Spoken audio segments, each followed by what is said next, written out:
नमस्कार। Campus house of education YouTube channel में आपका स्वागत है। आज फिजिकल ज्योग्राफी का एक नया टॉपिक मैं लेकर आया हूँ। पृथ्वी की आकृति कैसी है और पृथ्वी अगर गोल है तो क्या प्रमाण है, कैसे हम कह सकते हैं कि पृथ्वी गोल है। इन दोनों टॉपिक पर आज हम लोग विश्लेषण करेंगे, लेकिन इसके पहले एक सूचना मैं आपको दे दूं कि campus house of education YouTube channel पर जियोग्राफी के महत्वपूर्ण टॉपिक को अपलोड किया जा रहा है। अभी तक हम लोगों ने 3 टॉपिक को अपलोड किए हैं, जिसमें पहला टॉपिक है भूगोल। भूगोल का अर्थ क्या है, इसकी परिभाषा क्या है, भूगोल शब्द का सर्वप्रथम प्रयोग किसने किया, भूगोल का विकास वर्ल्ड में कैसे हुआ, इंडिया में कैसे हुआ, और भूगोल की जो महत्वपूर्ण शाखाएं हैं उनके जनक कौन है। ये पहला वीडियो में हम लोगों ने इसको समझा। दूसरा वीडियो में कुछ महत्वपूर्ण शब्दावलियाँ जैसे globe, map, Atlas, sketch map, hypothesis, theory, model, ये होते क्या हैं, इसको आसान शब्दों में समझा गया। और तीसरा वीडियो हम लोग अपलोड किए वह ओरिजिन ऑफ द अर्थ, पृथ्वी की उत्पत्ति कैसे हुई, इसके बारे में हम लोगों ने चर्चा किया। आज का जो टॉपिक है वह बहुत ही महत्वपूर्ण है।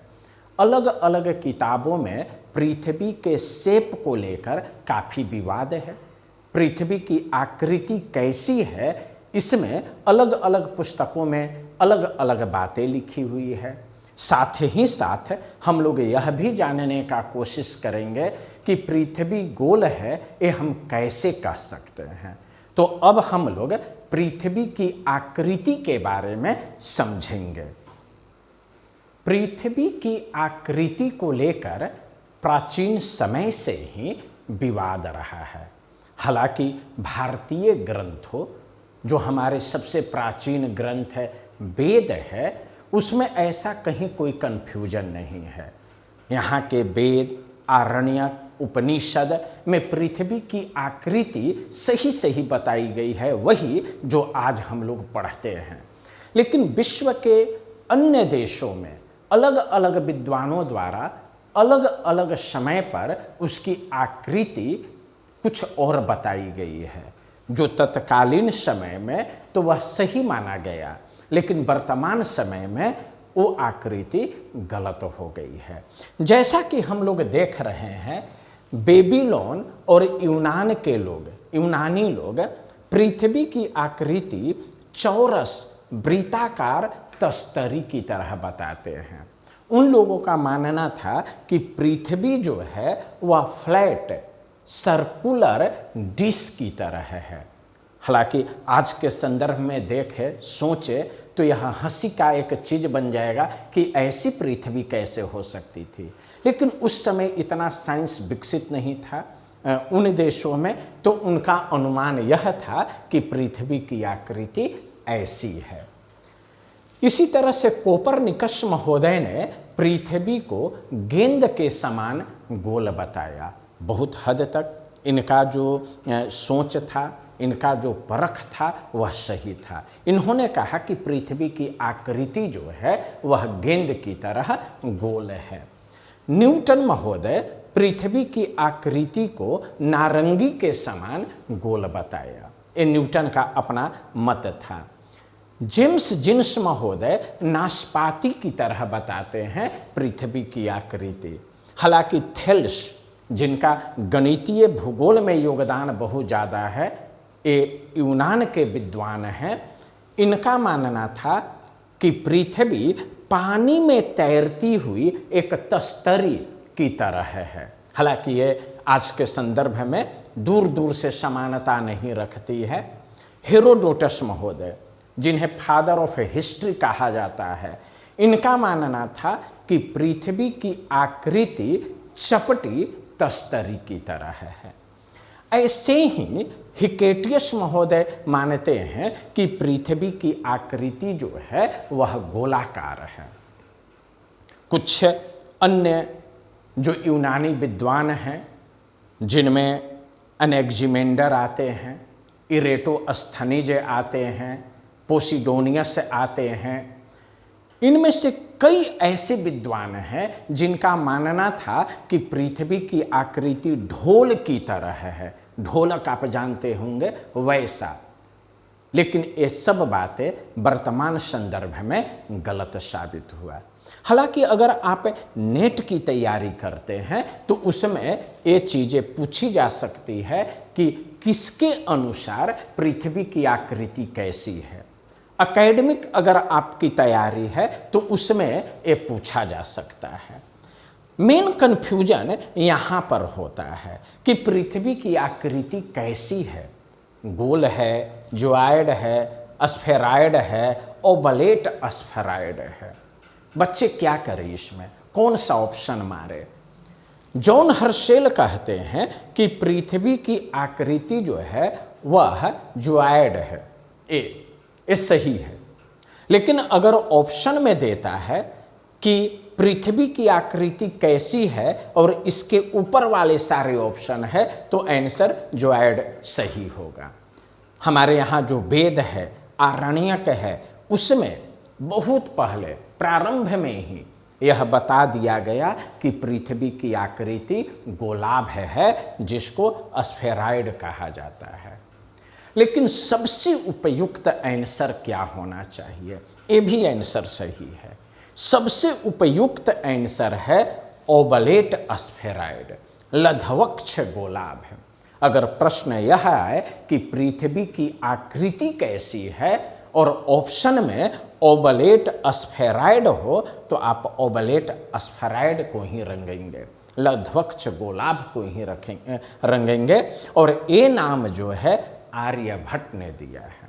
ये आर्यभट्ट के द्वारा दिया गया है कि पृथ्वी की आकृति कैसी है। ये क्या होता है ओवलेट स्फेराइड? ये लधवक्ष गोलाभ क्या होता है?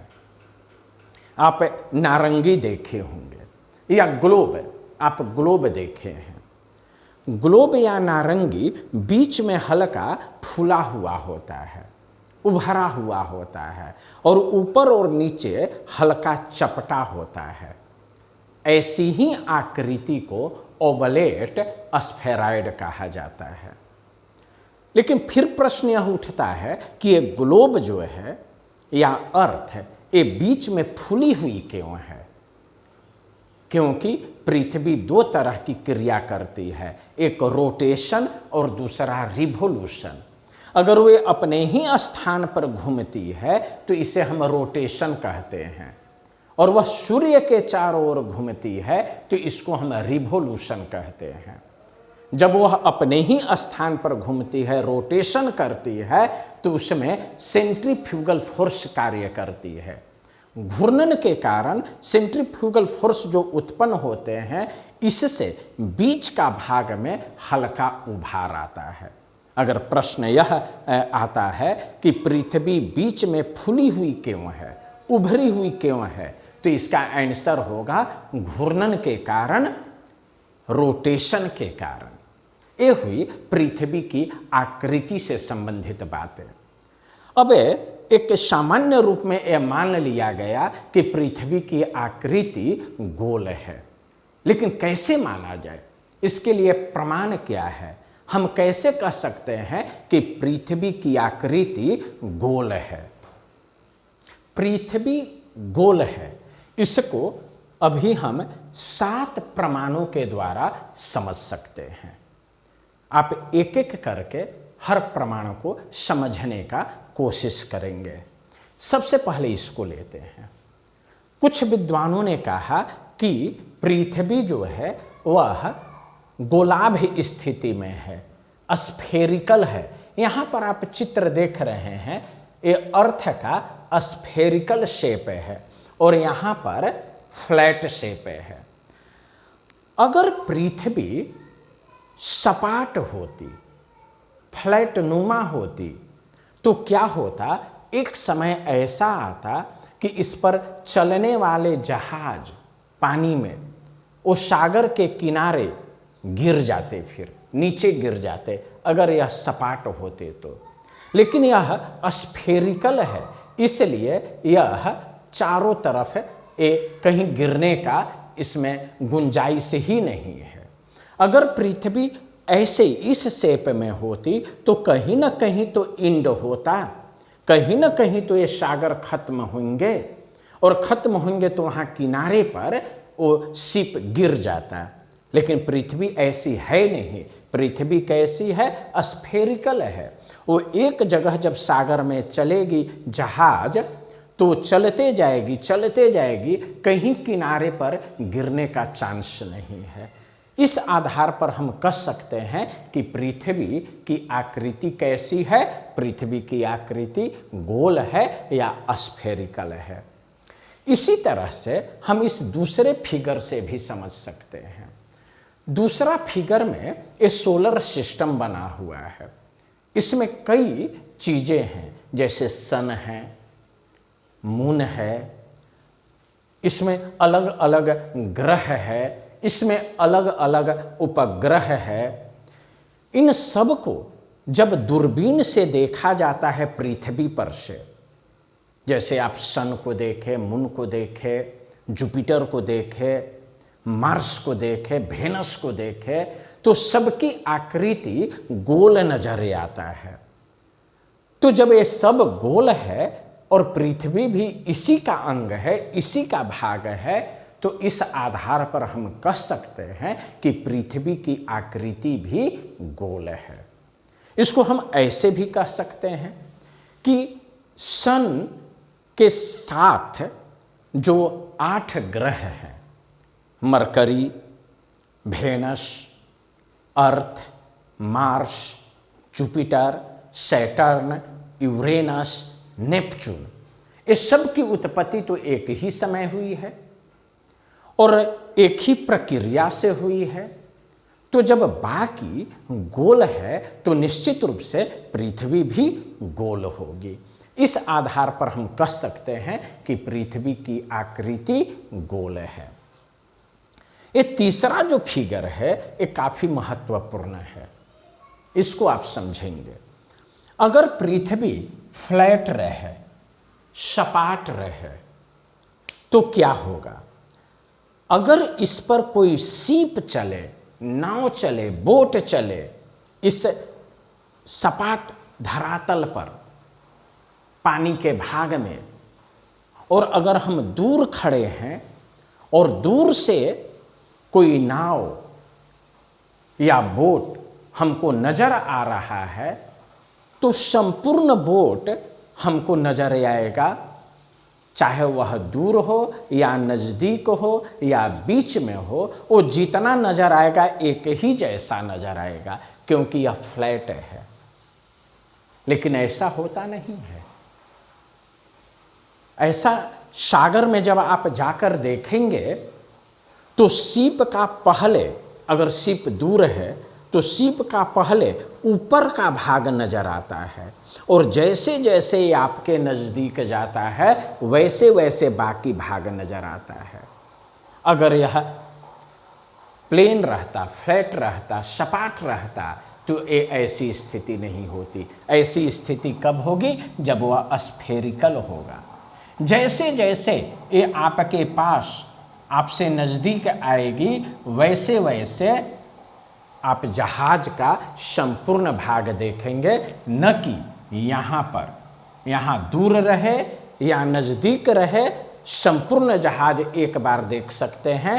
यहाँ जैसे जैसे नज़दीक आएगी वैसे वैसे आप संपूर्ण को देख सकते हैं। पहले उस जहाज का, नाव का, बोट का ऊपरी भाग नजर आएगा, और जैसे जैसे वह दूर होगा वैसे वैसे उसका नीचे से भाग ओझल होते चला जाएगा, और अंत में, सबसे अंत में सबसे ऊपरी भाग ओझल होगा। क्यों? क्योंकि यह स्फेरिकल है। इसी तरह से चौथा प्रमाण हम ले सकते हैं कि चंद्र ग्रहण के समय पृथ्वी की छाया चंद्रमा पर पड़ती है, और चंद्र ग्रहण में जो छाया पड़ती है वह हमेशा गोल होता है।